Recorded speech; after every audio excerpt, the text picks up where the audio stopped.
suis pas né avec un réseau, m'ont sous-estimé par rapport à mon âge effectivement, ça fait mal, ouais. J'avais un esprit compétitif, être le meilleur, je veux faire quelque chose à succès. Ma famille est clairement anti-entrepreneuriat. Toi, tu te vois toujours entrepreneur en fait. C'est moi tout seul qui me suis chauffé à monter une première entreprise à 19 ans. Certains ont marché, d'autres non. Et le réseau, c'est le nerf de la guerre. Business is business. Ils voient l'entrepreneuriat comme quelque chose de trop risqué. C'est beaucoup plus difficile que ça l'entrepreneuriat. On peut créer un site web en 10 minutes avec du vibe coding. La tech va créer une nouvelle élite sociale. On apprend des échecs, ce qui nous tue pas nous rend plus forts. Bonjour à tous et bienvenue dans ce nouvel épisode de NIA dans lequel j'accueille Louis Bardoul, un jeune entrepreneur de 25 ans qui a décidé de monter le premier réseau de leaders dans la tech qui s'appelle Tech Leaders Society, international aussi parce qu'il y a des événements qui sont organisés notamment à Londres dans lesquels il invite des décisionnaires de très haut niveau dans le domaine de l'informatique pour simplifier un peu le langage. Louis Bardoul, merci d'être venu aujourd'hui, merci de participer à ce podcast et est-ce que tu peux te présenter pour commencer ? Effectivement, tu en as un petit peu dit, mais j'ai 25 ans, je suis entrepreneur depuis assez longtemps. J'ai monté différentes boîtes, il y en a qui ont moins réussi, il y en a qui ont réussi, dont Tech Leaders Society, qui, comme tu l'as dit, est un réseau d'affaires quelque part VIP parce que c'est entre décisionnaires très haut niveau dans le domaine de la technologie, avec des beaux invités d'honneur chaque mois, donc des anciens ministres, fondateurs de licorne, des comex de CAC 40 ou de très grands groupes. Et ça marche plutôt bien, effectivement, ça s'internationalise avec des événements à Londres depuis quelques mois. Ah super, et avec bravo. d'autres pays à venir aussi. En plus, tu me tends des perches parce que tu me dis voilà, j'ai déjà monté plusieurs sociétés, certaines qui ont moins marché, donc je vais aussi te poser des questions sur cette partie-là. Parce que c'est bien déjà à 25 ans d'avoir monté plusieurs projets, de les avoir développés. Déjà, premièrement, est-ce que tu peux nous dire d'où tu viens, où est-ce que tu as grandi, dans quel cadre? Parle-nous un peu de ton enfance. C'est toujours important de savoir d'où l'entrepreneur est né en fait. Et ensuite, on va pouvoir arriver dans le vif du sujet. Ok, alors je suis pas né avec un réseau. J'ai grandi aux États-Unis, je suis né à Boston. Jusqu'à mes 9 ans. Et ensuite, ma famille est française, donc ils ont décidé de repartir en France. Donc je les ai accompagnés naturellement. Donc jusqu'à mes 9 ans en Californie, après être né à Boston. Ensuite, maintenant, ça fait 16 ans que je suis en région parisienne. J'ai jamais habité à Paris, mais toujours en banlieue. Et j'ai un parcours, on peut commencer un petit peu par le parcours académique. J'ai fait une école de commerce. J'étais donc en alternance pendant un certain temps. Donc j'aimais bien déjà avoir plus de la pratique et moins de la théorie. Je pense que c'est ce qui me définit aussi. Et à 19 ans, j'ai monté une première société qui s'appelait FitFood à l'époque. On va pas trop s'attarder, mais c'était une solution logicielle pour les salles de sport.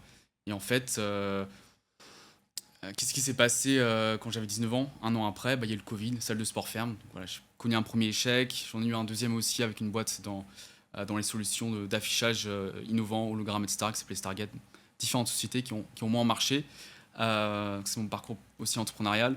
Après, j'ai fait un petit peu de CDI aussi pendant un an, mais rapidement, je suis retourné à l'entrepreneuriat. Ok, donc tu as toujours été dans la tech, même Toujours dans des dans la alternances et tout? Alternance, stage, toujours dans la tech. Et en fait, j'hésitais à faire une école d'ingénieur. Mais en fait, j'avais la vision que aujourd'hui, si je faisais une école d'ingénieur, la technologie que je pouvais apprendre dans l'école, ça allait être rapidement obsolète. Donc en fait, je préférais apprendre des compétences plutôt business qui peuvent perdurer sur la durée, plutôt que d'apprendre des choses techniques qui peuvent rapidement être obsolètes parce que la technologie avance super rapidement. Donc c'était ma vision et mon choix. Super. Et du coup, juste pour revenir un peu sur les États-Unis, donc tu es resté jusqu'à 9 ans, c'est ça? Ouais. C'était quoi la vie aux États-Unis? Ça se passait comment? C'était quoi les activités? Ouais. On a toujours un peu comment dire, le monde parallèle entre la France, on a cette culture, aux États-Unis, on a vraiment une autre culture, plus business, plus anglo-saxonne, tu vois, avec un esprit un peu plus de compétition. Est-ce que c'est vraiment ça aux États-Unis? Oui, carrément. Sur la partie compétition, je suis totalement d'accord. Par exemple, quand j'étais donc à l'école en Californie, j'étais dans une école publique un peu classique. Donc, c'était pas une école privée prestigieuse du tout, école publique, dans un quartier normal, en banlieue. Et déjà, tout petit, il y a des compétitions de maths dans les écoles. Il y a des compétitions de maths dans les écoles, il y a déjà des examens où il y a des classements des étudiants. Tu as l'impression que tu es comme en Chine ou au Japon, il y a la compétition à l'école. Ah ouais. C'est un peu comme ça. Et aussi, le niveau des maths est tellement plus élevé aux États-Unis, ou en tout cas en Californie, je ne connais pas les autres États, mais quand je suis venu en France, à partir de la CM2, c'était facile pour toi? C'était trop facile. Aux États-Unis, j'avais des notes normales, j'étais pas du tout un génie du tout, j'avais des notes normales, peut-être au niveau de la classe ou un petit peu au-dessus, mais j'avais pas des... Je suis arrivé en On France, note sur 20 aux États-Unis d'ailleurs? On note sur 10, on notait sur 10 et je crois qu'on avait des trucs sur 100 aussi. Ça dépendait. En France, je sais qu'on note sur 20, toujours. J'ai trouvé ça bizarre quand je suis arrivé en France d'ailleurs. Mais j'arrivais en France, moi qui n'étais pas du tout dans les top en maths, j'arrivais en France 19, 20.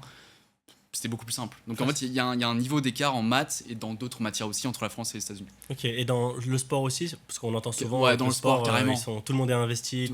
En fait, les écoles aux États-Unis, même les écoles publiques qui sont pas du tout dans des endroits riches du tout, il y a des terrains de basket, il y a des infrastructures sportives, même dans les écoles primaires, qu'on n'a pas en France. Donc aux États-Unis, ils investissent, il y a de l'argent public qui va beaucoup dans les infrastructures sportives, dans les écoles. En France, quand je suis arrivé en France, j'étais à Nanterre par exemple. À Nanterre, on n'avait pas d'infrastructure de sport à l'école. Je fais ma CM2 à Nanterre, à côté de Place de la Boule, je sais pas si ça parle à certains. J'étais à Joliot-Curie et on n'avait rien. On avait 2 cages, c'était même pas des vraies cages, c'était des trucs en métaux comme ça. On avait une balle en mousse. C'était ridicule par rapport aux États-Unis. Je me rappelle la fameuse balle en mousse. La fameuse balle en mousse qui rebondit pas. Tout, horrible. Tu passes des États-Unis où t'as des terrains de basket, des terrains de trucs et tout, t'arrives là. Pour moi, c'était 2 mondes différents. Okay. L'adaptation a été simple? Pas trop. Moi, je voulais rester aux États-Unis. Hein. J'étais petit, j'avais tous mes potes là-bas. Pour moi, les États-Unis, on n'était pas très très loin de la mer. On était à 50 minutes de voiture de la mer, de Malibu Beach ou de belles plages comme ça. Donc on allait souvent le week-end, on allait en voiture avec mes parents, profiter de la plage, etc. Et je suis arrivé à Nanterre. Elle est où la plage? La piscine municipale. La piscine municipale, j'y allais effectivement, mais c'était pas du tout la même chose. Donc ouais, j'ai vécu 2 mondes un peu différents. Ok, et du coup, ce côté entrepreneurial que tu as, Ouais. d'avoir commencé à te lancer très tôt, d'avoir déjà eu plusieurs entreprises que tu as montées, certaines qui n'ont pas réussi à avancer, mais en tout cas, je pense que la culture de l'échec, elle est un peu différente. Est-ce que c'est vraiment ce qu'on entend aujourd'hui? Moi, les États-Unis, c'est normal d'échouer, ça fait partie du processus, ou c'est juste un fantasme qu'on a, nous, parce qu'on est en France et que la mentalité, elle pousse pas trop vers l'entrepreneuriat? Alors moi j'étais très jeune aux États-Unis, j'ai pas entrepris aux États-Unis. Je viens d'une famille qui est anti-entrepreneuriat. On en parlera par la suite, mais c'est quelque chose dont je parle dans certaines conférences d'ailleurs. Mais alors j'ai des amis entrepreneurs franco-américains qui ont travaillé, étudié aux États-Unis, certains qui sont revenus en France, d'autres que j'ai croisés en France à des événements. Ils disent tous la même chose. Donc moi personnellement, je l'ai pas vécu, je l'ai pas vécu, mais je l'entends de la bouche de beaucoup de personnes qui l'ont vécu. Donc je pense que ça doit être vrai effectivement. Okay. Et mon père en tout cas, qui était commercial, qui vendait des téléphones fixes aux États-Unis, il n'était pas dans l'entrepreneuriat, mais déjà, ce qu'il me racontait, c'est que les employés, même dans les grands groupes, il était dans une boîte de taille intermédiaire, il était chez Alcatel à l'époque, et il y avait plus d'autonomie chez les employés. Donc les entreprises avaient moins de processus, il y avait moins d'administratifs, et on leur laissait plus de liberté, d'espace pour faire. Orienter résultat en fait. C'est ça. On leur laissait un peu de prise d'initiative. Ok. Et du coup, d'où te vient cet esprit entrepreneurial alors? Ouais. Alors j'ai toujours été extrêmement ambitieux. Alors, je sais pas initialement d'où elle vient. Je pense que j'ai toujours été quelqu'un qui était ultra perfectionniste. Et ensuite je me suis dit, pour rendre ma vie parfaite, alors aujourd'hui c'est un peu idiot, il n'y a rien de parfait, donc j'ai un peu changé de mentalité, mais je me suis dit je vais être le meilleur. J'avais un esprit compétitif, je vais être le meilleur, je vais faire quelque chose à succès. Les personnes qui ont beaucoup de succès aujourd'hui, c'est qui?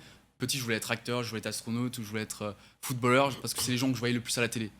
Donc c'est les gens à succès que je voyais le plus, donc c'est eux que je voulais être.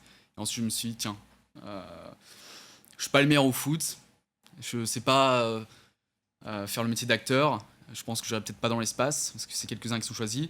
Pourquoi pas entreprendre? Et c'est parti de là, c'est mon ambition qui m'a poussé vers l'entrepreneuriat. J'aurais pu faire une carrière en tant que trader, en tant que d'autres métiers qui gagnent bien. Il n'y a pas que l'aspect financier, mais qui gagnent bien, qui sont un peu prestigieux, machin. Mais je pense que l'entrepreneuriat, c'est ce qui m'a le plus attiré.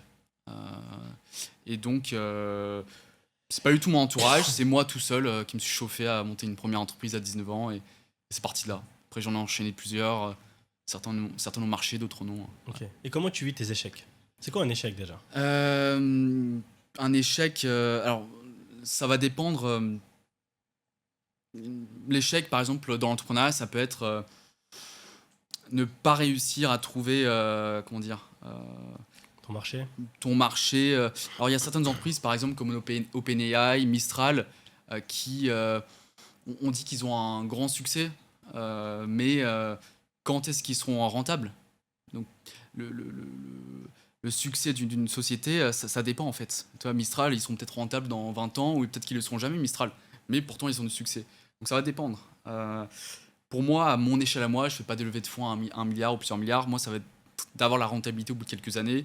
Et pour certaines sociétés que j'ai montées, ça n'a pas été le cas. Donc je ne pouvais pas en vivre. Pour moi, peut-être le succès, c'est de pouvoir en vivre et confortablement. Ok. Voilà. Et toi, tu te vois toujours entrepreneur en fait. C'est Ouais. vraiment ta vision, c'est d'entreprendre. Je pense que aujourd'hui, j'ai une société dont je peux en vivre.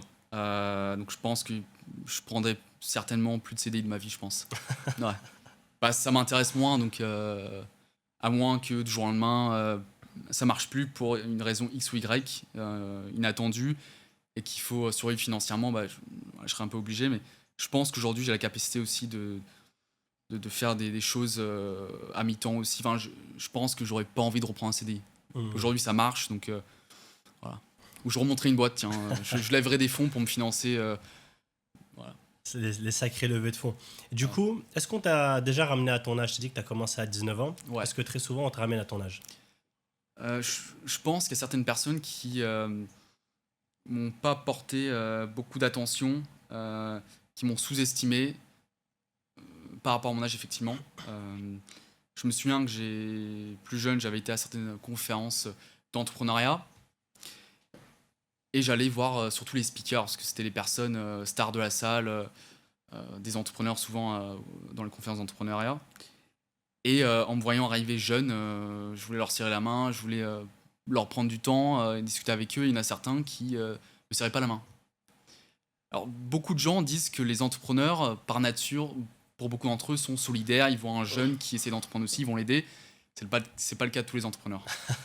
Il y en a, leur mentalité, c'est que leur temps, c'est de l'argent. Même 10 minutes, ils veulent pas le consacrer. Il y en a qui font leur discours sur scène parce qu'ils sont payés pour faire un talk à une conférence. Ils font leur talk, ils rentrent à la maison. Ils restent pas avec le public pour discuter avec eux. Donc, voilà, Et ça fait mal ou pas? ça m'a fait mal, ouais. Honnêtement, et je donnerai pas les noms, mais il y en a certains, ces entrepreneurs que je voyais pas comme des idoles non plus, parce que c'était pas non plus les meilleurs, c'est pas des Musk, etc. Mais là, c'était des très très bons entrepreneurs. Je me disais, j'ai envie peut-être un jour d'avoir leur succès, donc c'était quasiment des idoles. Et ça m'a fait mal qu'un quasi-idole, en fait, comment on peut dire ça, me serre pas la main alors que je lui tends la main, quoi. Ouais. Ça fait mal, ouais. Ok, et aujourd'hui, si on prend ces mêmes personnes-là, si demain tu avais l'opportunité de les inviter, de les avoir dans tes événements, tu les inviterais ou pas? Je suis pas quelqu'un de rancunier. Ouais, d'ailleurs, il y en a un qui est venu à mes événements. Je suis pas rancunier, donc je les inviterai. Tu leur dirais?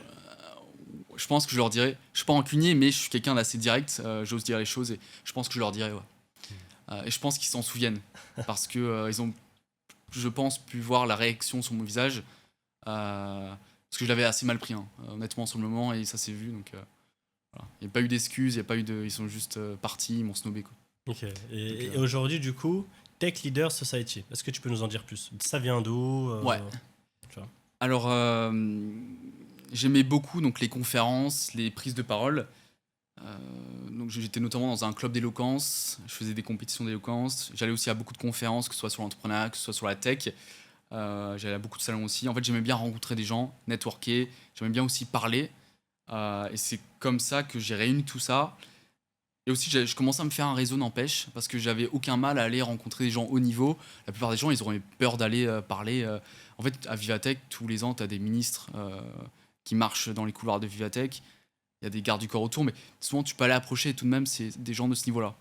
Et la plupart des gens, ils ont peur, ou ils n'ont pas d'intérêt à aller leur parler. Moi, j'allais naturellement, sans crainte, aller parler à ces gens-là. Donc je me suis dit, tiens, il y a un truc, je suis capable d'aller networker avec aisance, et j'arrive à facilement me créer un réseau assez haut niveau, assez rapidement. Et je me suis dit, tiens, j'aime le faire. Je commence à avoir déjà un petit réseau. Je sais pas quoi monter comme nouvelle boîte. Est-ce que je ferais pas un truc autour de ça?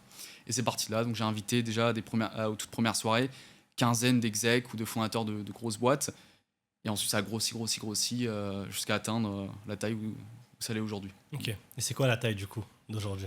Bah, les soirées, c'est jusqu'à 85 personnes. On a eu entre 40 et 85 personnes, donc des exécutifs ou on peut dire des décisionnaires haut niveau, au plus haut niveau dans les sociétés. Donc chaque mois, voilà. Ok, c'est quoi des. Je vais creuser parce que pour la personne qui connaît pas la tech Ouais. ou qui n'a pas l'habitude avec ce jargon, Ouais. c'est quoi des décisionnaires de très haut niveau? Ça va être des personnes qui. Ça va être par exemple des COMEX. Ça va être des personnes qui peuvent mobiliser du budget, qui peuvent mobiliser des actions qui impactent toute l'entreprise. Euh, Ça va être par exemple des personnes dans une entreprise qui ont personne au-dessus à part le CEO souvent. T'as des exemples? Ça peut être des CTO, ça peut être par exemple en parlant de CTO, j'avais invité le CTO Comex de Sopra Steria en speaker, mais en avril dernier, le 8 avril. Donc c'est aussi des profils comme ça qui viennent dans le public. Et voilà, donc c'est très intéressant de parler avec ces gens-là parce qu'ils ont un background, ils ont une carrière de folie.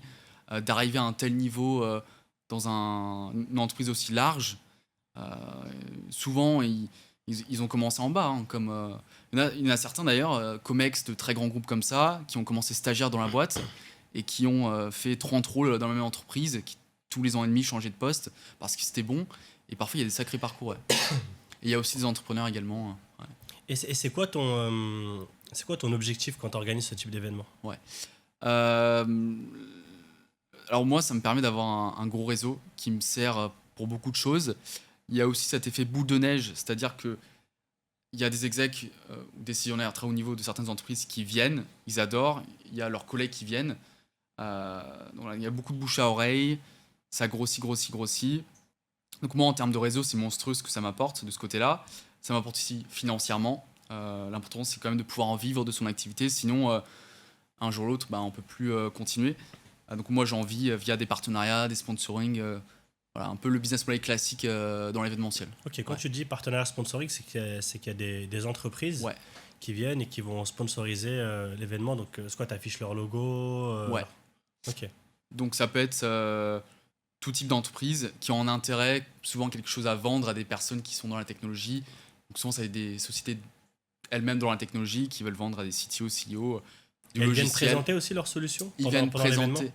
Il y en a qui font des démos carrément. Donc Ok. les sponsors, en fait, ils ont un discours de quelques minutes durant la soirée. Souvent, ils parlent de leurs produits. Alors, moi, ce que je leur indique, c'est qu'ils ne soient pas trop salesy, qu'ils ne soient pas que dans la vente, dans la prospection, mais qu'ils racontent aussi des choses qui apportent de la valeur, des connaissances au public. Donc, par exemple, si c'est une entreprise qui fait des logiciels de cybersécurité, ils peuvent aussi apporter des informations qui sont intéressantes sur la cyber, sur les tendances du marché, Des retours d'expérience. des retours d'expérience, donc pas que leurs produits, pas que vendre. Donc souvent le sponsor apporte aussi des choses intéressantes et pas que de la vente. Ouais. Ok. De toute façon, la règle est simple, c'est que s'ils passent leur temps à vendre, il n'y a personne qui va s'y C'est intéresser. ça. Ouais. Donc ils seront beaucoup plus intéressés par des retours d'expérience que Ouais. par une démonstration Ouais. produit assez classique. Et il y a un truc que j'ai remarqué, et c'est quelque chose que je pousserai tous les sponsors à faire. Donc les sponsors, parfois, je leur dis, vous pouvez également inviter les exécutifs ou les comex de vos clients à vous, ou même de vos prospects. Et en fait, ça leur fait des... j'aime beaucoup la phrase, et c'est vrai, hein, tes meilleurs commerciaux, c'est tes clients. Donc, certains sponsors, donc il y avait les comex de leurs clients qui étaient venus aussi à la soirée, et ils parlaient du sponsor à d'autres. Ah, moi je suis client, c'est super, et c'est ça qui vend le mieux. Donc ça, c'est une super strat que je recommanderais à tous les sponsors. Et par exemple, ils ont fait venir sur scène, lors de leur pitch sponsor, certains de leurs clients qui ont fait des retours d'expérience. Ça, c'était ultra impactant. Voilà, c'est une petite anecdote, mais c'est quelque chose qui m'avait surpris, j'avais trouvé génial, qui m'a marqué. Ok. Ouais. Et toi, tu dis que tu as du coup beaucoup d'ambition. Tu as envie de l'emmener où ce projet? Qu'il soit... Donc déjà, il y a la Créer France. le futur Vivatech? Je pense que j'irai peut-être pas vers le business du salon. D'ailleurs, j'ai collaboré avec Vivatech sur plusieurs choses, sur plusieurs Eux, ils axes. décrivent comme des événements. Mais après, Ouais. bon, voilà, ça reste un Ouais, salon. Là. ouais. Alors, ils aiment pas le mot salon. D'ailleurs, Voilà, ouais, ils m'ont dit de pas dire salon. Ils disent événement. Ouais. Mais je pense que je n'irai pas vers l'événementiel, pour pas dire salon, avec des stands.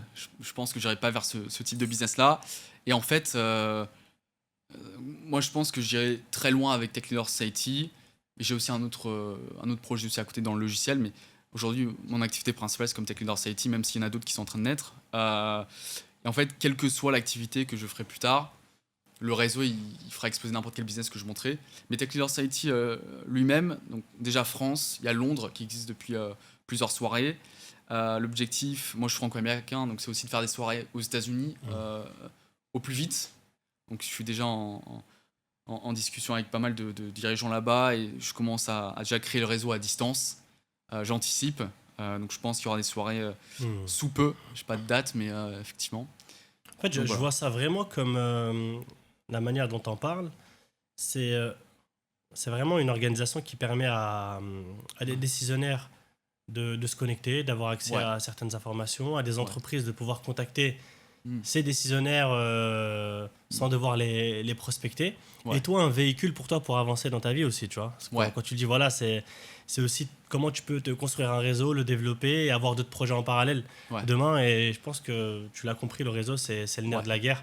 Ça a beaucoup de valeur, ça a même plus de valeur que de l'argent, parce que l'argent, tu le crames, le réseau, dès que tu l'as, tu peux... Si tu as une société qui s'arrête de fonctionner, tu as toujours le réseau qui persiste, et ton réseau te permettra d'aller beaucoup plus vite dans ta prochaine société. Moi, par exemple, demain, je crée une boîte de logiciels, c'est déjà le cas, on en parlera peut-être, mais je trouve hyper facilement des clients, parce que c'est des gens qui viennent aux soirées, en fait. Ouais. Et parfois, j'ai sponsorisé mes soirées de Tech Leaders Society avec ma boîte de logiciels. Donc c'est marrant. J'ai été mon propre sponsor. Je comprends bien la vision.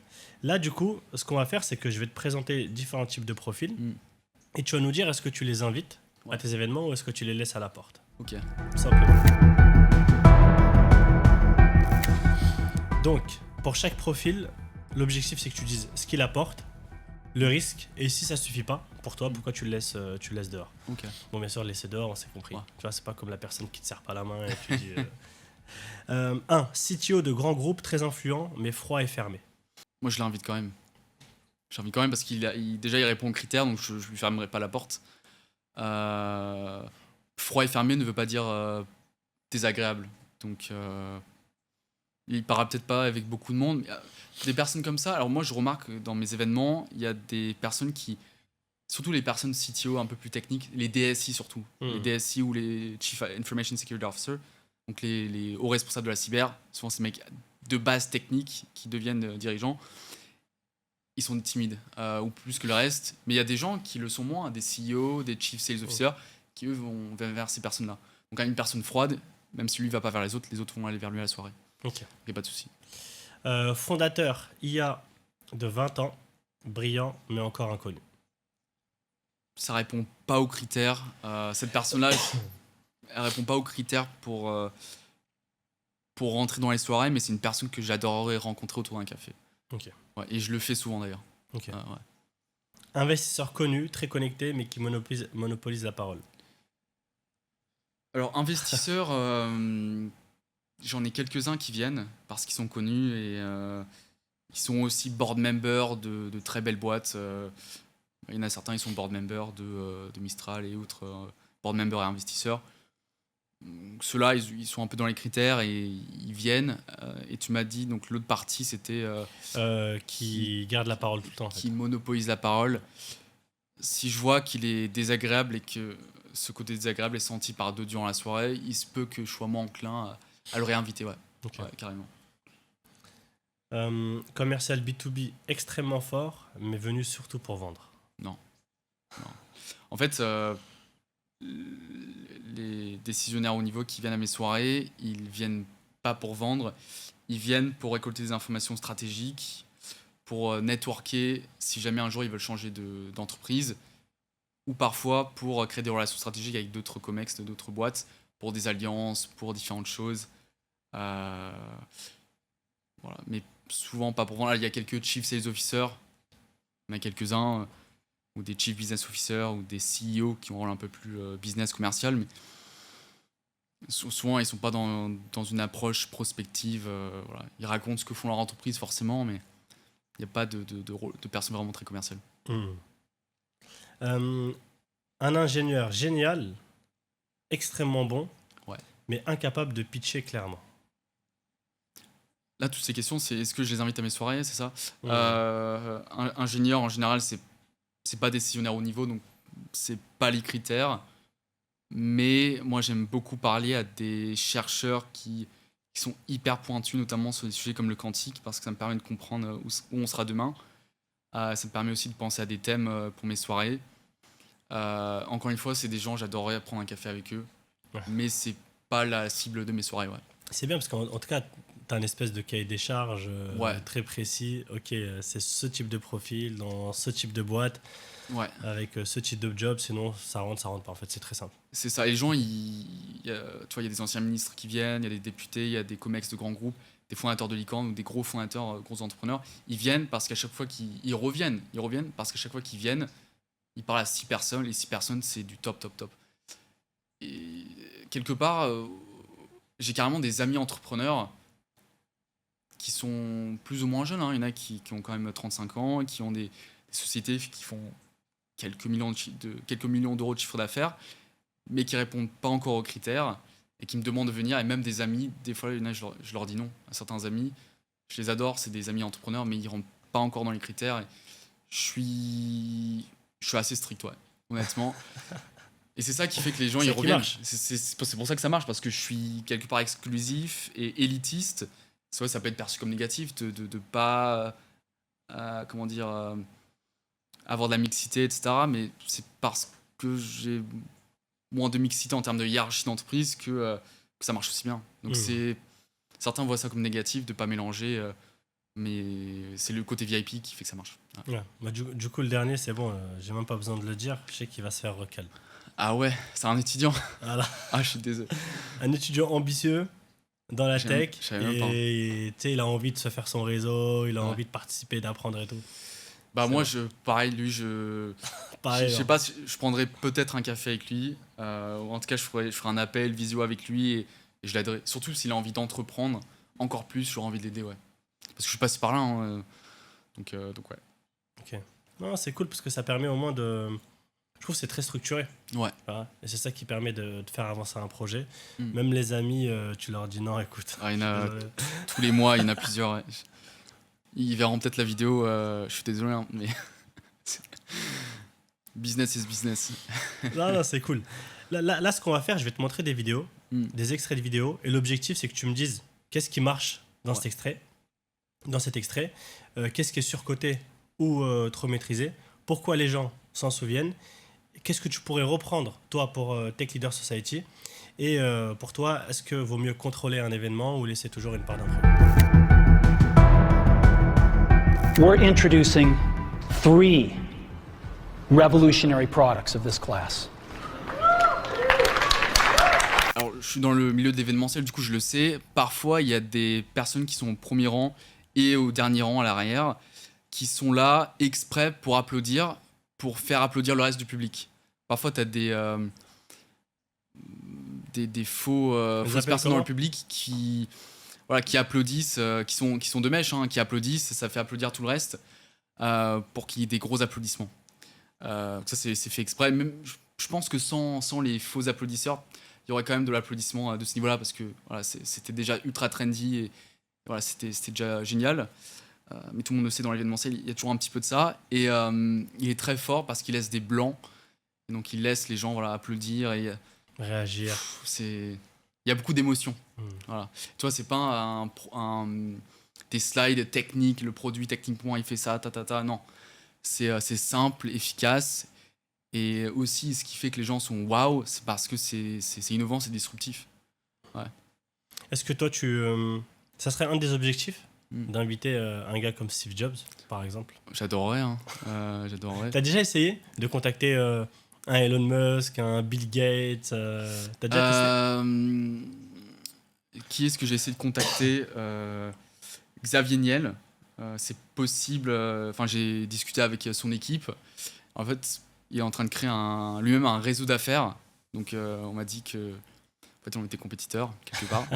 Mais je ne savais pas qu'il créait un réseau d'affaires. Et je lui fais de la pub. Là, mais bon, il est en train de créer un réseau d'affaires. Mais effectivement, il y a des gens comme ça que j'ai failli avoir. Mais des Musk, c'est un niveau encore au-dessus que je pense que demain.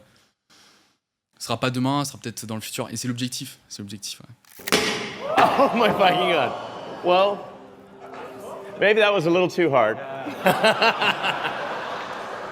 Je sais pas quoi dire. Ça a foiré, tout simplement. Et en fait, c'est dans la. Est-ce que c'est pas un vrai coup de com'? Je sais pas si c'est pensé. Toi, je me dis, des entrepreneurs et des équipes marketing de ce niveau-là, du plus haut niveau, comment est-ce qu'ils peuvent foirer ça? C'est même surprenant que ça arrive au point où on se dit, est-ce que c'est fait exprès? Je pense qu'on le saura jamais. Enfin, il y a que eux qui le sauront, mais en même temps, alors oui, le fait que ça n'a pas fonctionné, que ça a foiré la démo, fait qu'il y a peut-être eu encore plus de gens qui en ont parlé, mais aussi dans le sens négatif. Donc, je sais pas. Je saurais pas dire. Et parce que comment dire, ils ont refait le test sur les nouveaux Cybertruck il y a 1 an, 2 ans, je sais plus. Donc, ils ont refait le même test avec la nouvelle version. Et ils ont jeté les balles, ça n'a pas cassé la vitre. Et en fait, il y a eu des gens qui ont su que c'était pas des balles aussi dures. Donc cette fois-ci, ils ont un peu triché sur les balles. Donc, Les balles en mousse. Donc je pense qu'il faut acheter un Cybertruck pour vraiment le voir soi-même parce que c'est peut-être truqué ou en fait ça se casse en fait. Donc, mais en tout cas, toi, t'es au courant de tout ce qui se passe dans la tech généralement. C'est un truc que tu suis vraiment à fond, quoi. J'adore. Having a place like Europe, which sometimes is too slow, for sure, and needs to be reformed, for sure. Ouais, Macron avec les lunettes et le for sure. Coup de com'.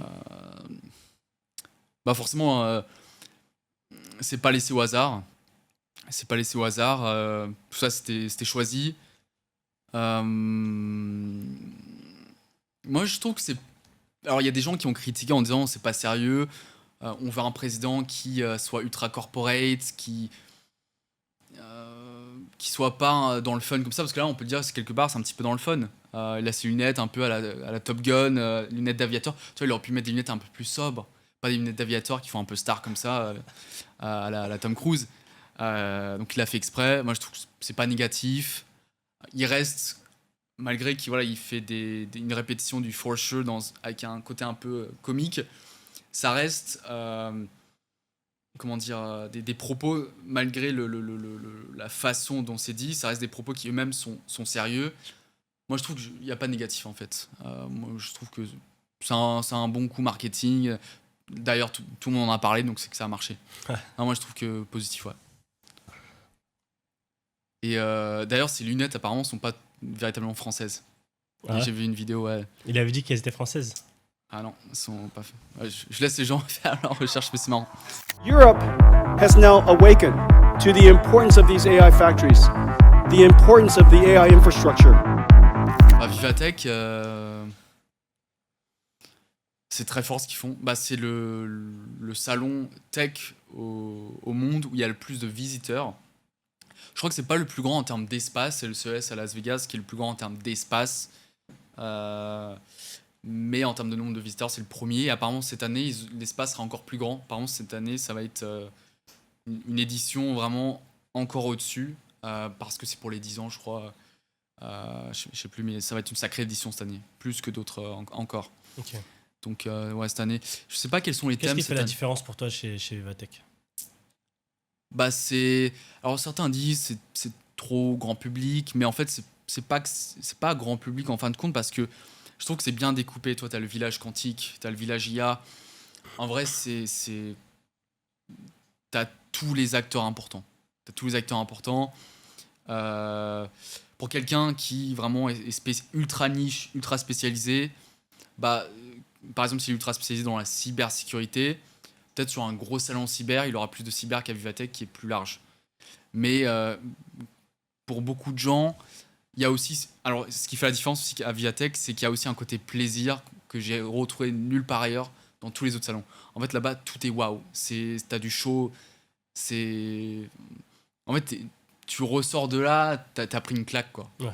Tu vois les dernières innovations, tu vois des choses qui sont très tape à l'œil, qui sont Toi, moi, j'ai essayé des exosquelettes. Tu retrouves ça où? J'ai essayé des robots. Je suis monté sur des robots. Enfin, j'ai passé au-delà de voir les dernières innovations, de voir le futur. Tu les testes aussi. Et moi, j'ai adoré. Hein. Franchement, c'est pour ça que j'y vais Tu tout le valides temps. Vivatech. Ouais, je valide valides fort, ouais. 6 hours and a half. 6 hours and a half is the average time you, but also me, spend every single day online in front of a screen. Alors, la vidéo, ils ont découpé un peu bizarrement d'ailleurs. Pour la petite histoire, ils ont une version qui est découpée, étalonnée. En fait, ils ont envoyé la mauvaise version à TEDx, qu'il a publiée quand même. Et la vidéo qui est pas totalement découpée, c'est celle qui est sur YouTube. Mais ils l'ont laissée au final. Mais c'est marrant. Et justement, c'est ce que je disais au début de cet échange. Dans ce TEDx-là que j'ai fait, j'en ai fait un deuxième, là, d'ailleurs, tout récemment. Je parlais aussi de sujets similaires, mais ce que je dis là, c'est que l'entrepreneuriat est vu différemment en fonction de la génération. Et souvent, l'entrepreneuriat et les entrepreneurs sont incompris. Par exemple, les anciennes générations, que ce soit mes grands-parents ou même mes parents, ils voient l'entrepreneuriat comme quelque chose de trop risqué et ils prônent plutôt la sécurité d'un emploi, d'un salaire. Pour eux, entreprendre, c'est trop de risques, ça vaut pas le coup, c'est idiot d'entreprendre, faut vraiment plutôt prendre un CDI. Et ensuite, de l'autre côté, les jeunes générations, que ce soit ma génération ou même encore plus les générations encore plus jeunes que moi, eux, c'est l'inverse. Et l'extrême inverse. En fait, ils vont voir beaucoup d'infopreneurs, ce qu'on appelle des infopreneurs, sur Instagram, sur les réseaux sociaux, qui vendent des fois des formations pour faire 10 000 € par mois en 3 semaines de formation, 1 mois de formation. Et donc, ils ont l'impression que l'entrepreneuriat, c'est ultra simple, que n'importe qui, en suivant une formation à 1 500 € de 3 semaines, ils peuvent, le mois d'après, faire 10 000 € en net ou en brut, je sais pas, par mois. C'est beaucoup plus difficile que ça, l'entrepreneuriat. Et donc, il y a deux visions d'entrepreneuriat qui sont erronées. Et le problème, c'est que c'est ces deux visions erronées-là qui sont les plus majoritaires, en fait, chez les gens. Donc, beaucoup de gens, en fait, ils comprennent pas l'entrepreneuriat. Ils savent pas que c'est pas en un claquement de doigts qu'on va faire... c'est toujours la même chose, les 10K par mois. Ça prend du temps. Ça prend pas juste un mois. Derrière, il y a quand même beaucoup de risques. On travaille pour beaucoup d'entrepreneurs. Tous les entrepreneurs que je connais qui ont un minimum de succès, on travaille 7 jours sur 7. Des fois 6 jours sur 7, mais on travaille beaucoup et ça vient pas aussi facilement. Et le 7e jour, on pense travail quand même si...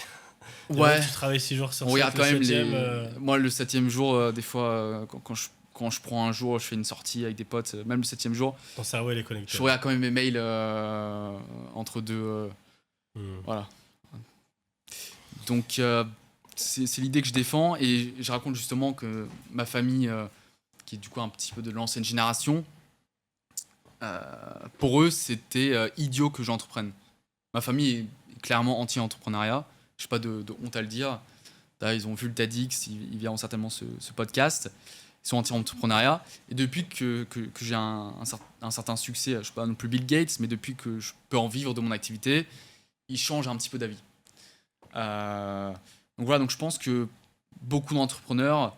Alors, malheureusement, en France, c'est vrai que j'en discutais avec certaines personnes, il n'y a pas l'égalité des chances totalement en France. Donc il y a beaucoup d'entrepreneurs qui sont entrepreneurs parce que leur famille derrière est entrepreneur, leurs parents l'étaient, ça facilite, honnêtement. Il y a un peu ce stéréotype de l'entrepreneur qui est le jeune homme blanc, HEC, Polytechnique. Il y a un peu ce stéréotype-là.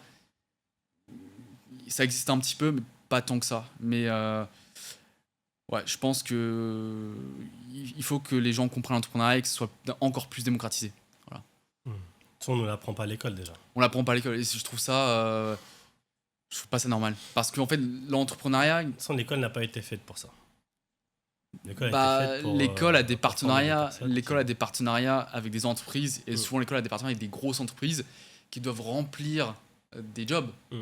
Du coup, en fait, l'école elle a des partenariats avec je sais pas, des grosses entreprises et derrière, dans le partenariat, il y a indiqué on doit vous envoyer 5 sorties d'études en CDI chez vous. Donc, ils ont des quotas en fait pour certaines écoles. Et du coup, ils n'ont pas intérêt à ce qu'il y ait trop de gens qui soient entrepreneurs. Et aussi, souvent, l'entrepreneuriat, ça va un peu, ça va pas être bon pour leurs stats. Parce que eux, leurs stats, souvent, c'est nombre de jeunes qui ont trouvé un emploi dans les 3 mois après la fin des études, le salaire à 1 an et le salaire à 3 ans. Sauf que quand t'es entrepreneur, bah, t'as pas d'emploi, c'est ta boîte. Et souvent, pendant 3 ans, t'as pas de salaire ou peu de salaire. Donc en fait, c'est pas bon pour les stats de l'école non plus. Donc il y a plein de raisons qui font que l'école n'apprend pas l'entrepreneuriat. Et c'est aussi parce que les gens qui sont dirigeants d'école ou les gens qui travaillent dans les écoles, c'est un peu comme ce que je disais, ils comprennent pas l'entrepreneuriat comme beaucoup de gens. Donc ouais. Non, super, très, très intéressant et bravo pour ce que tu fais aussi. T'as dit que c'est en anglais, mais bon, après toi, l'anglais, c'est bon. Franco-américain. Et d'ailleurs, j'avais pas parlé anglais pendant tellement longtemps que j'ai commencé avec un tout petit accent français. Mais pourquoi tu t'es dit je vais le faire en anglais? Je veux que ça touche plus de monde et je sais pas. En fait, comme je te disais tout à l'heure, j'ai été dans un club d'éloquence qui était en anglais. J'ai fait des compétitions d'éloquence en anglais, donc je pense que je me suis plus entraîné à la prise de parole en anglais aussi. Okay. Je pense qu'à cette Si on raison-là. avait fait le podcast en anglais là. Ça aurait été cool aussi, ouais. Le prochain là. Prochain. Quand tu seras à l'international. Super. On va faire un autre exercice qui s'appelle Sauve mon événement tech. Ok. Voilà, c'est très simple. En gros, il y aura plusieurs cas de figure. Tu vois, des événements avec des décisions inattendues, des choses qui arrivent, des priorités, des plans B, enfin bref. Il se passe des choses dans certains événements et tu dois nous dire comment toi, tu aurais réagi. Ou peut-être que tu as déjà réagi à certaines de ces... L'événementiel, c'est plein de galères. Voilà. Cas numéro 1. Le speaker principal annule 24 heures avant.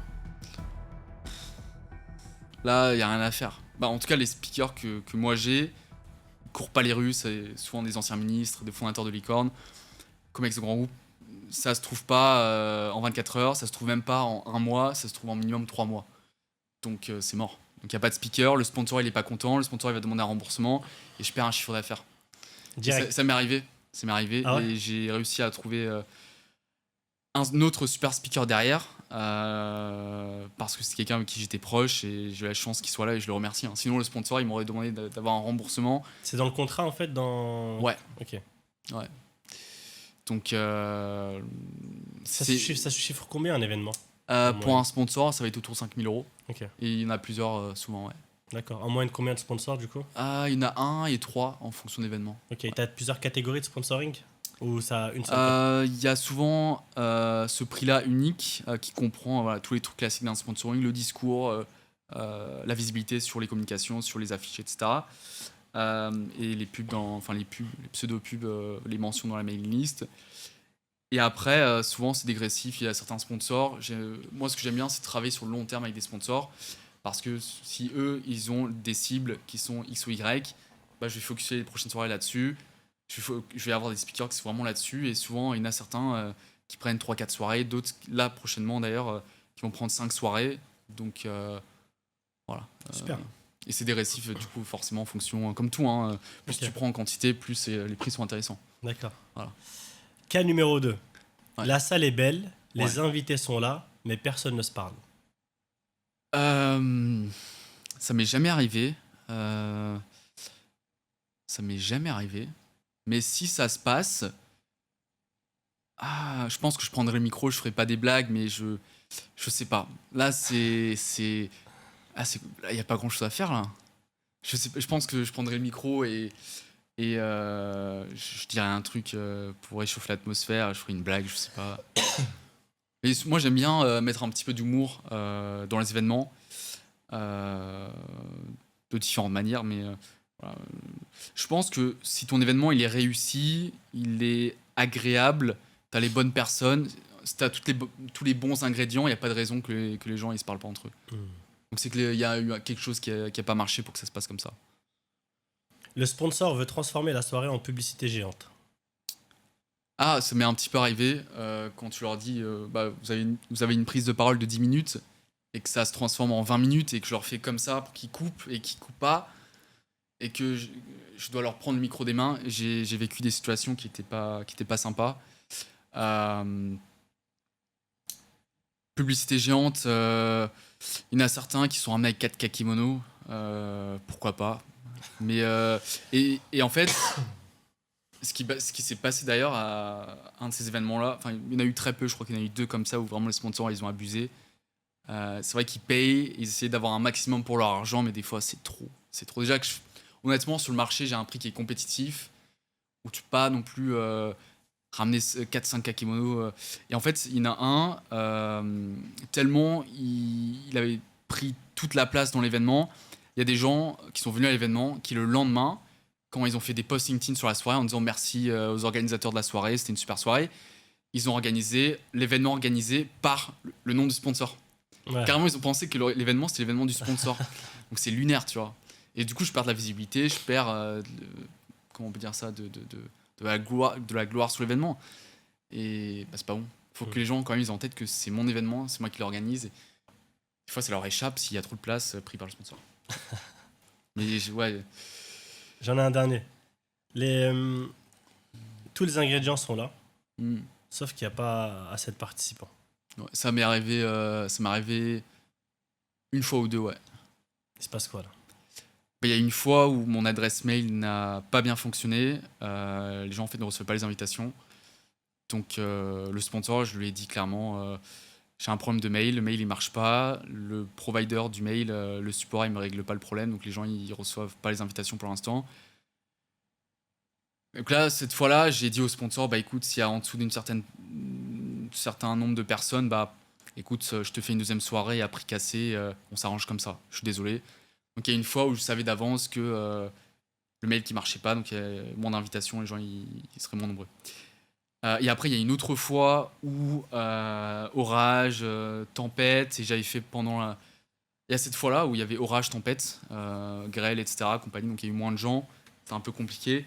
Et aussi moi j'ai fait quelques boulettes, que j'ai recommencé une deuxième fois les boulettes. Par exemple quand j'avais invité le Mohamed qui est CTO Comex du groupe Superstar le 8 avril. Je sais pas si vous savez à quelle date est le 8 avril, c'était les quarts de finale du PSG. Et l'événement d'après, au mois de mai, c'est quelle date? C'est les demi-finales du PSG. C'est le 6 mai. Et j'ai refait la même erreur. J'ai refait la même erreur. Et en fait, j'avais choisi ces 2 dates à l'avance, je crois il y a très longtemps, et j'avais pas encore en tête.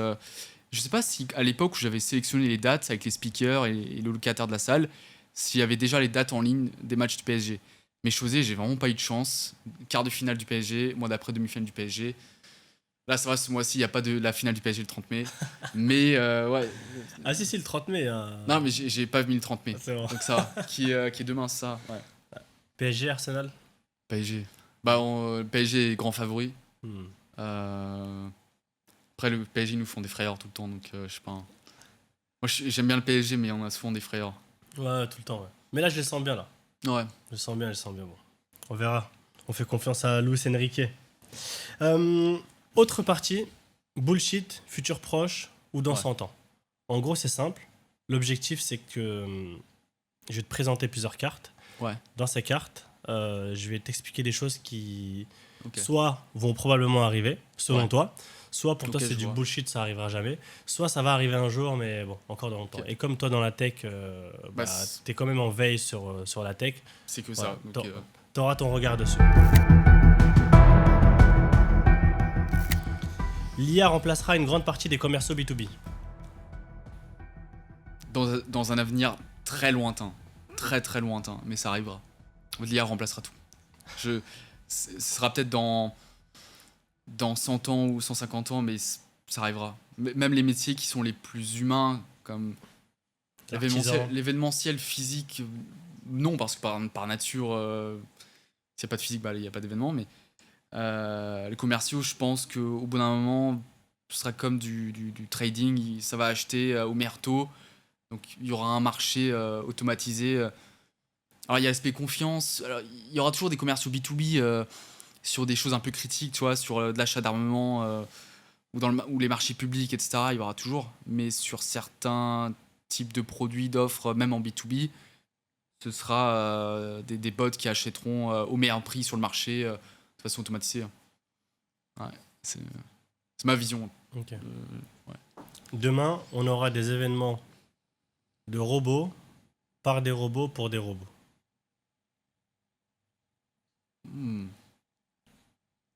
Je suis pas certain.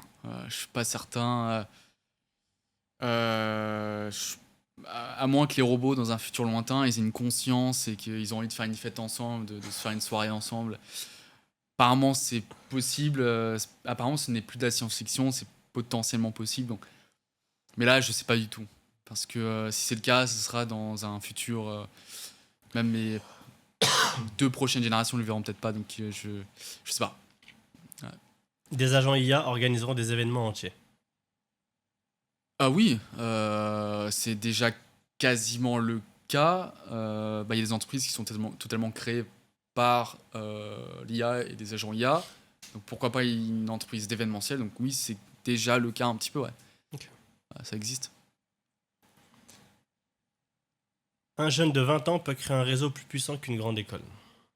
Ouais, je pense que je suis un peu un exemple. Je pense que je suis un peu un exemple. Aujourd'hui, en fait, on a des outils qui permettent de contacter massivement des gens en très peu de temps. Moi, j'automatise massivement des contacts, que ce soit invitation de connexion, messages. J'automatise massivement ça sur LinkedIn. J'automatise massivement des envois de mails. J'ai des outils aussi pour me créer des bases de données de décisionnaires haut niveau, ultra qualifiés, vraiment telle taille d'entreprise, tel type de rôle. J'automatise un maximum, mais ça va super vite. En fait, c'est créer un super réseau aujourd'hui. Peut-être que je vais donner des idées à des gens qui vont faire comme moi. Mais ce que j'ai fait, c'est pas extrêmement compliqué. Il faut juste être tech-friendly et savoir utiliser les outils d'IA qu'on a aujourd'hui depuis pas si longtemps que ça. Ça fait, je pense, depuis 1 an et demi qu'on a vraiment des sacrés outils pour faire ça. Et ça fait 1 an et demi que ça existe ma boîte. Donc voilà, tout de suite, j'ai eu les outils et j'ai pu faire ça assez rapidement. Un TEDx généré par l'intelligence artificielle pourra émouvoir autant qu'un vrai speaker. Si les gens... alors...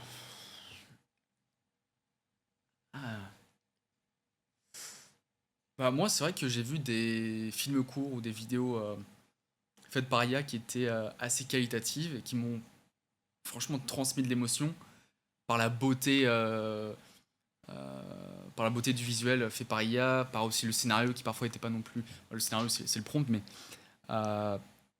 j'ai ressenti des émotions par des vidéos faites par IA.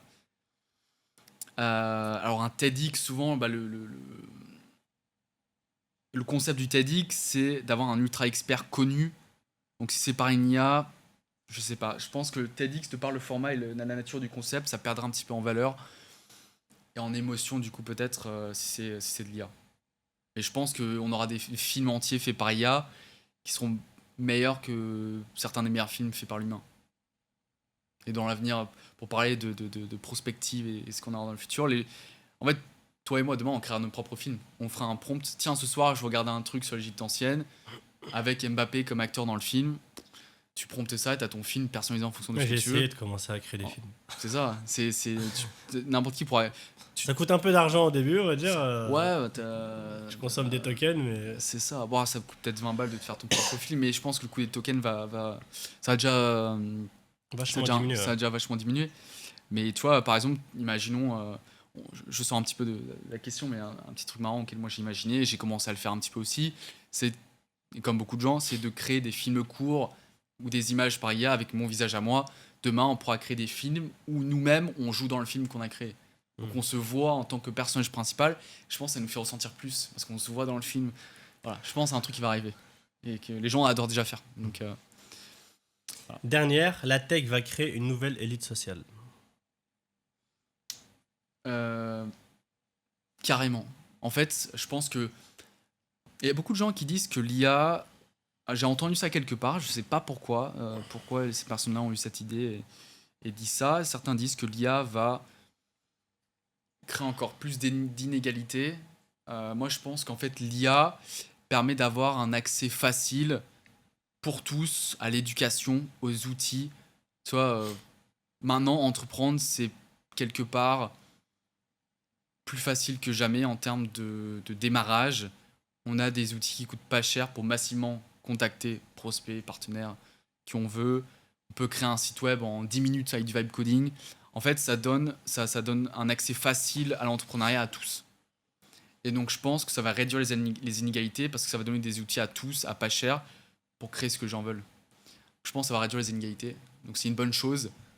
Alors, il y a certaines grosses sociétés Alors, il y a aussi le fait que ça va remplacer des métiers, certes. Donc, beaucoup de gens vont perdre leur métier. Il y aura un problème sur le marché de l'emploi. Donc, les dirigeants qui sont riches, eux, ils vont rester au taf. Donc, ça va à la fois en créer et à la fois créer. Je sais pas. Je sais pas au niveau de l'équilibre, mais ça va donner des chances à certaines personnes qui avaient peu de chance au début. Et par contre, il y a des patrons, des gens riches qui vont rester dans le game, ils vont pas se faire têche par l'IA. Et beaucoup de gens qui sont en dessous, moins riches, ils vont se faire têche par l'IA. Tu vois, par exemple, tu dis que ça va réduire les inégalités. Mais demain, des enfants qui vont être pucés parce que leurs parents auront le moyen de leur mettre des puces hyper connectées pour les rendre beaucoup plus puissants, beaucoup plus forts, beaucoup plus intelligents. Il y a ça aussi, ouais. Ça, un peu de Black Mirror, quoi, un peu de... Ouais, bah il y a Alexander Wang qui avait créé, je sais plus comment s'appelle la société, qui a été rachetée par Meta. Maintenant, il est dans l'équipe de Mark Zuckerberg, la AI, je sais plus comment ça s'appelle, mais il y a l'équipe de choc en IA de Meta, il en fait partie. Et lui, il avait annoncé sur les réseaux sociaux, je ne ferai pas d'enfants tant que les puces Neuralink ou des alternatives soient pas fonctionnelles. Je veux faire un bébé le jour où ça existe, sinon je ne veux pas faire d'enfant. Donc il y a déjà des ultra riches ou des riches qui se projettent déjà là-dessus. Et en fait, c'est une réalité proche. Ça fonctionne déjà sur des humains. En fait, c'est déjà testé sur des humains. Ah ouais. Et ça fonctionne. Et c'est qu'une question de temps avant que ces solutions-là, et les certifications pour être vendues sur le marché. Ça t'augmente quoi? Ça t'augmente ta mémoire? Ça t'augmente ta concentration? Ça peut... Alors, il y a une mémoire dedans, donc ça peut te donner accès à des informations instantanément. Par exemple, tu te poses la question, tiens, c'est quand le match du PSG, la finale tout de suite à la réponse, parce qu'il est connecté à la puce, elle peut faire appel à un cloud qui a les informations, et il ramène les données. Donc, quand tu as une question en tête, tu vas même pas demander à ChatGPT, directement tu as la réponse. Donc, il y a ça comme cas d'usage, qui est un cas d'usage peut-être plus lointain, mais ça va juste améliorer l'homme sur beaucoup d'aspects. Sur la réflexion plus rapide, sur beaucoup de choses, ouais. Ou par exemple, on pourra exécuter des tâches sur un ordinateur ou sur un système beaucoup plus rapidement. Au lieu de taper sur le clavier, tu penses à un truc et il écrit tout le paragraphe quasiment instantanément. Voilà, donc ça va rendre certaines tâches plus rapides, automatisées, l'accès à l'information quasiment instantané, et d'autres choses encore. Mais ça va être fabuleux. Enfin, c'est fabuleux. Ça va aussi créer des inégalités et des choses moins bonnes, ce qu'on peut voir dans certains épisodes de Black Mirror notamment. Ouais. Ok. Non, super. Très intéressant cette partie-là. Dernière brique. Qui est vraiment Louis Bardul? Déjà, premièrement, c'est quoi ton film préféré? Film préféré. Un des films, je sais pas si c'est mon préféré, mais c'est un film qui m'a marqué, qui m'a aussi inspiré. C'est le film qui raconte les débuts de Mark Zuckerberg avec Facebook et la naissance de Facebook. Comment il s'appelle le film de social media, je crois. Donc ce film-là m'a beaucoup inspiré et impacté. T'es à fond dans la tech, toi, en fait. Hein. Ouais, dès petit, je regardais ça. Ouais. En fait, dès petit, j'étais fan de science-fiction. Je pense que c'est aussi un des éléments parmi d'autres qui m'ont poussé vers la tech. Okay. Fait que j'étais fan de science-fiction, ouais. Okay. D'innovation, etc. Du coup, la musique? Parce qu'il y a une musique de tech encore Techno ou tech ou des musiques faites par IA. Non, qu'est-ce que j'écoute? J'écoute ce que beaucoup de personnes de mon âge écoutent. Je suis pas très... j'ai pas beaucoup d'originalité, j'écoute des choses classiques. Je peux écouter du Maître Gims, je peux écouter du hip-hop, des choses classiques qui écoutent... Pas de musique IA encore? Non. Pas encore. Tu t'es intéressé un peu? T'as regardé un peu ce qui se fait Alors, je me suis amusé à regarder sur Internet des musiques qui étaient créées par IA, et c'est pas mauvais. C'est pas mauvais, franchement, et je pense que ça arrive bientôt, ouais. Tu sais qu'il y a certaines musiques qui ont été faites par l'IA qui ont dépassé les musiques en termes de nombre de streaming originales. En fait, elles ont été refaites par l'IA et elles ont eu beaucoup plus de visibilité que l'original. Parce que je pense que l'IA peut optimiser... et en fait, je pense que l'IA a peut-être une certaine perfection en termes de compréhension fine de tous les micro-sons que l'oreille ne peut pas entendre.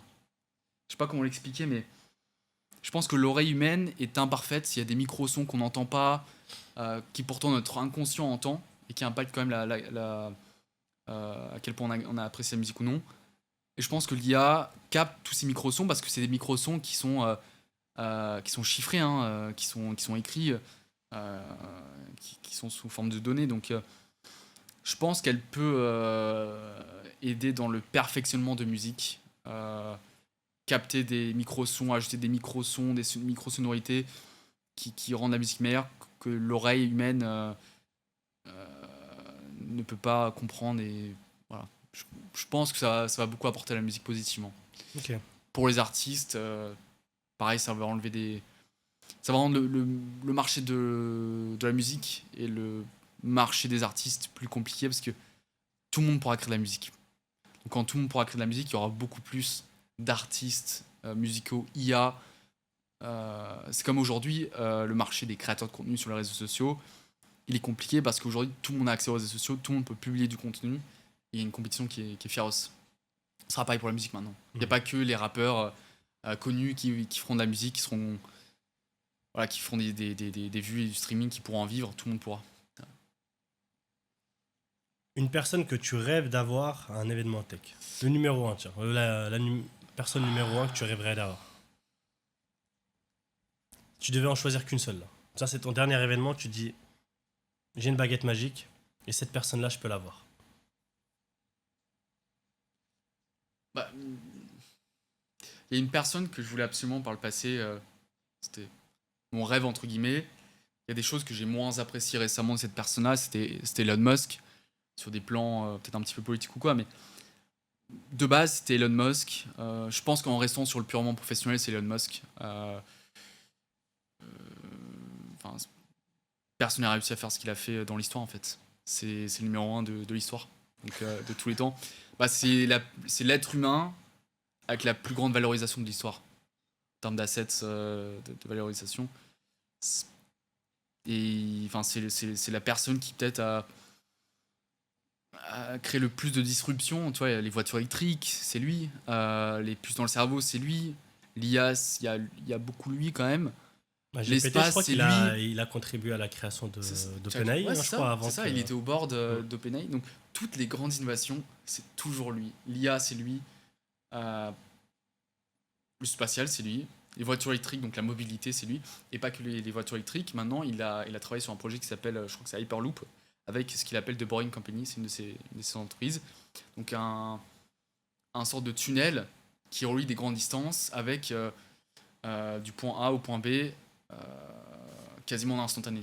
Donc il y a une sorte de tube à hyper haute vitesse. Donc, et aussi, il est en train de disrupter, donc il disrupte le marché de la mobilité, pas que des voitures. Il disrupte donc tout ce qui est bioinformatique, il disrupte tout. Il disrupte quoi aussi là, il veut faire des téléphones. Il va tout faire. Il va dominer tous les marchés. Et il s'arrêtera pas là. Hein. Et je pense que le seul truc qui peut l'arrêter, c'est les lois et les autorités de la compétition. Les lois. Donc il n'y a que ça qui peut l'arrêter. Sinon, je pense qu'il va tout dominer. Et c'est même dangereux pour le monde qu'il y ait une seule personne qui domine tout. Et une personne un peu fou qui domine tout aussi, c'est un peu dangereux. Donc je l'apprécie, mais c'est un risque d'avoir une telle personne quand même. Elon Musk, c'est vrai qu'il était venu à Vivatech il y a 2-3 ans, je crois. Et c'est le mec, c'était la superstar de la Vivatech. C'est la superstar mondiale. Tout le monde le courait derrière, c'était une folie. Hein. Moi, on m'avait raconté la petite histoire qui n'est pas publique, mais en fait, parce que je bossais avec...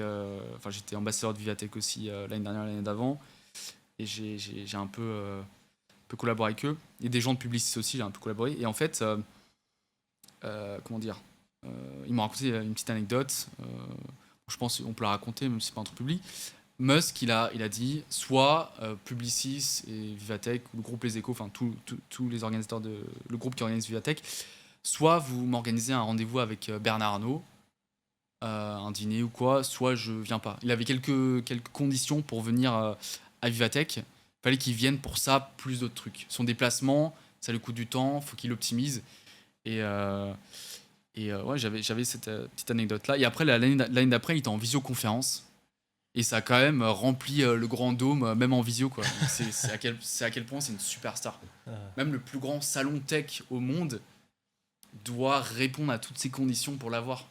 Et même accepte de l'avoir en keynote speaker principal, même en visio. C'est à quel point c'est une superstar, quoi. Un hologramme Elon Musk bientôt. Ça C'est la serait suite. marrant. Ou son clone physique. Ouais. Mais il est impressionnant physiquement. Hein. Ah, apparemment, il est grand et il est costaud, il a un quoi. rire de robot, tu sais, t'as l'impression qu'il est pas humain. Ouais, on sait pas. Hein. Ah ouais, t'as l'impression qu'il est pas humain, ce gars. Incroyable.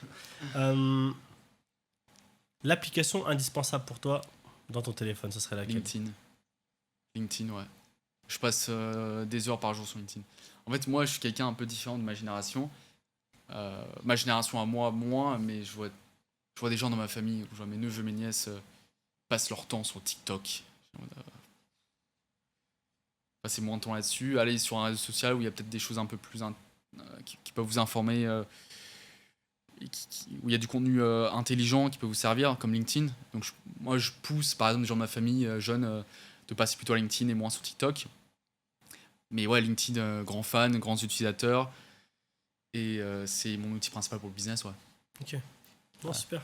Un objet personnel qui compte pour toi. Mon smartphone. C'est trop Ouais. facile. Mon smartphone, c'est mon outil de travail, c'est mon outil pour rester près de mes proches, en contact avec mes proches. Je pense que beaucoup de gens répondront à la même question. C'est pas très original. Si je te trouvais un autre. Une photo souvenir alors. La photo souvenir que t'emporterais partout.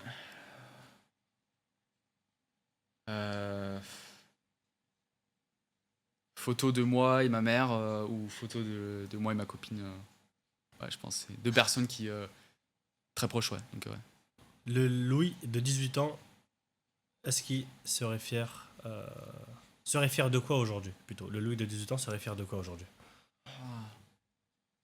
En voyant moi dans le futur, je pense qu'il serait fier de ce que je fais aujourd'hui, à quel point la société Tech Leader Society a évolué, où ça en est actuellement et où c'est en train de s'étendre. Je te parlais de Londres, de d'autres pays qui sont en train d'être ouverts. Comme une fierté par rapport à ça, et surtout par rapport à plein d'obstacles que j'ai eu entre-temps, des obstacles personnels importants. Je sais pas si je l'ai raconté, mais il y a eu des obstacles personnels importants, très importants même pour certains.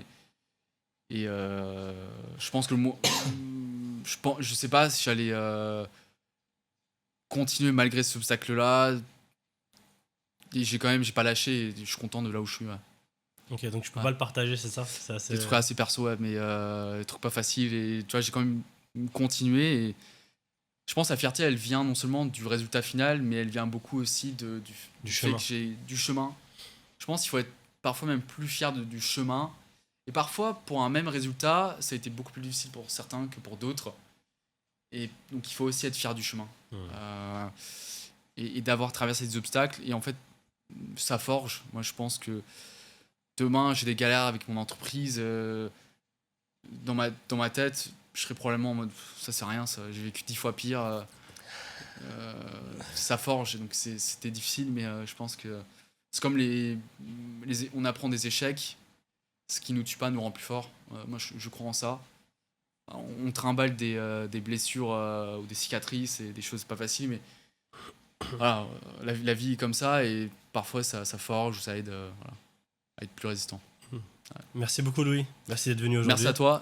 C'était un vrai plaisir, j'ai appris beaucoup de choses. Bravo pour ton parcours, bravo pour tout ce que tu fais, pour tout ce que tu entreprends, pour tout le réseau que tu es en train de créer en France et à l'international maintenant, à Londres, aux États-Unis bientôt. Ouais. Donc on va suivre ça de très près, on reste connectés. De toute façon, Yes. je suis bientôt dans quelques jours avec toi en plus là. Ouais.